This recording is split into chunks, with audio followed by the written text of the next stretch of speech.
show. I'm your host, William Prue with Real Estate One. And I'm your co-host, Hannah Lachowski with Real Estate One. You guys already know the rules, and if you don't know the rules, me and Hannah are going to tell them to you because that's how we bring the video to light every episode. Positive impact. One day at a time. And we are crickety, coconut, cracking the code. The code. Now, today's episode, guys, we are cracking the code to what does the title company do in a real estate transaction, both buyer and seller. Okay? So we're going to just jump right in. Because there's a few things I wanted to say before, and if I do that, I get lost, as Hannah would say. So, basically, they provide you with a commitment, the insurance policy, right? Within that commitment, they are finding any records, any public records that are attached to the property, right? Such as mechanic liens, right? If there was work done on the property and they weren't paid, that's a problem. That's a lien on the property, right?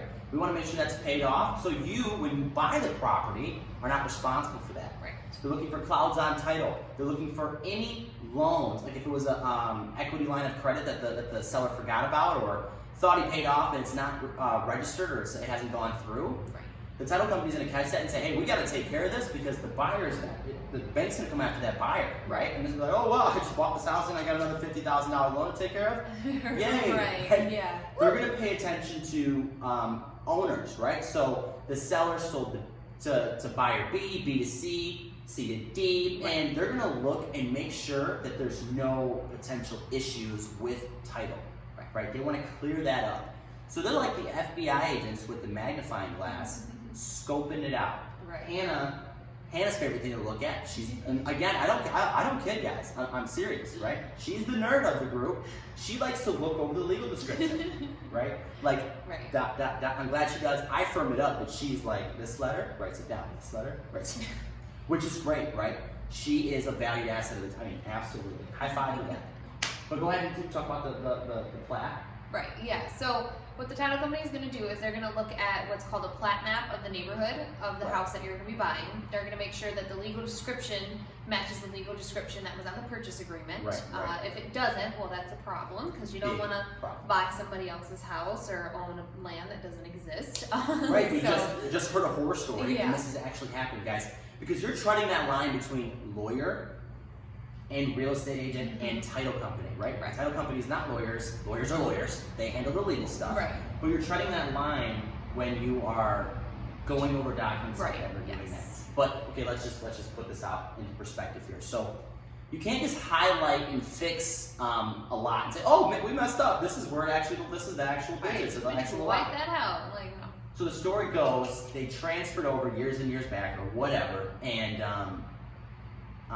what exactly happened? Oh, the lot was wrong. The lot or the or the block number. It was either the lot or the block number. It was like the digits were switched or something like that. Yes. And so what happens? And then and somebody just thought, oh, well, you just fix this, right? Just fix. No, because this person now owns that property legally. That's 17 blocks over here at the edge of the city. Yeah. They messed up big time. So problem. And they can't. And it's not as easy to fix as people think. It requires a lot. They have to get that person involved to switch it, and it becomes a huge headache. Yes. So it's very important, and this is why the title company, right there, horror story for you guys, needs to be involved. Check. I know I made that really complicated the way I explained it just now, but it scared me hearing the story. And really, I'm like, oh my God. So I'm like, Hannah, I know I make fun of you because we both look at it, but she looks at it, right?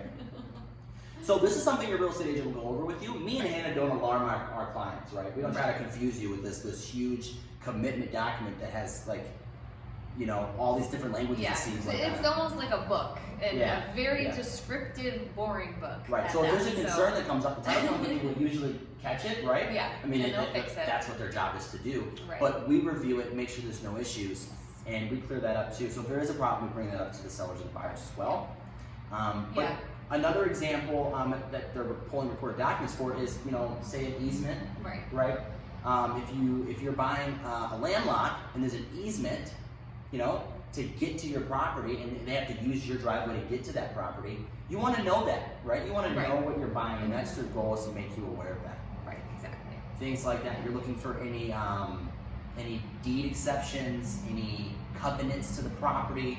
Right. Anything that could just have any sort of like odd restrictions or just Right. At the end of the day, if you find out something you can't do with the property, there's some hiccups there. You want to know that before you move in. Exactly. And that's their job, to make you aware of that, and then provide you insurance for that as well. Which we're going to make a video on that pretty soon. Yes. Because that's another book in itself. That's a whole another story in itself. Right. So, and then ultimately people know the title company for the closing. They think, okay, this is what they did. They did all that, and then they presented the closing documents to you, right?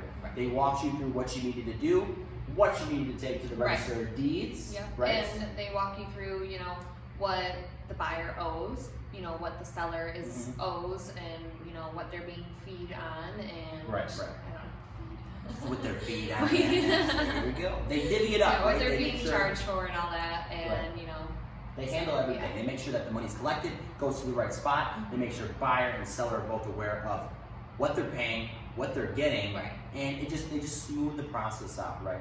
I call them the little angels in the sky. They're the angels of real estate. Right, and there's some things you can't fix, so it's important that we catch it before we get to that point, right? Especially before we get to the closing table, so. And the horse racing. We haven't been through that, right? Because we educate ourselves. We don't want to go through that. Yeah. So we make our buyers very well aware of that, along with their sellers. So. Right. And as you mentioned earlier about the deed, so at the very end they're going to give you the deed to your property, right? And they're going to let you know, like, for example, if you're buying a house in Wayne County, they're going to tell you, you need to take this down to the Wayne County Register of Deed and record it so that it is public record that you own this property.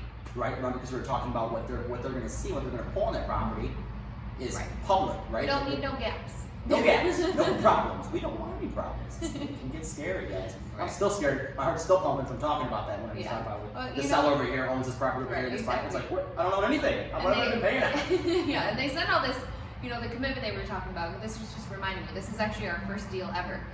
They sent the commitment to us. I think it was about 3 or 4 days early before we were going to close. It was this house in Wyandotte, and it was, it has its own property, its own land, but it had a second lot that had no had no house on it, but it was included with the sale of that house, and they almost forgot about it, and we had to mention it, like, oh my gosh, you guys got to add this in there, because this is his property, this is what he's buying the house for, because it has this extra land and everything. Oh my god, and that was they almost missed it, so which is another reason why we always go over everything. Yes. People are like, no, don't waste your time. Like, no, I'm wasting my time because I do not want anybody. We don't want no unhappy buyers or sellers. In 10 years from now, when you're like, I want to sell, sell what? You don't own anything. What? That'd be terrible. Wait a minute, let's work out something.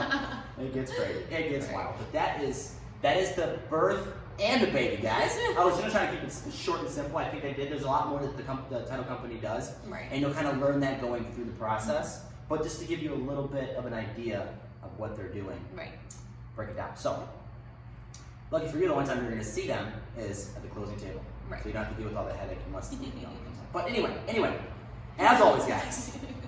It costs $0 and 0 cents to be a decent human being in this world. Be nice to people. It's easy. Be an angel. It's not that difficult. We'll see you guys on the next episode. Go.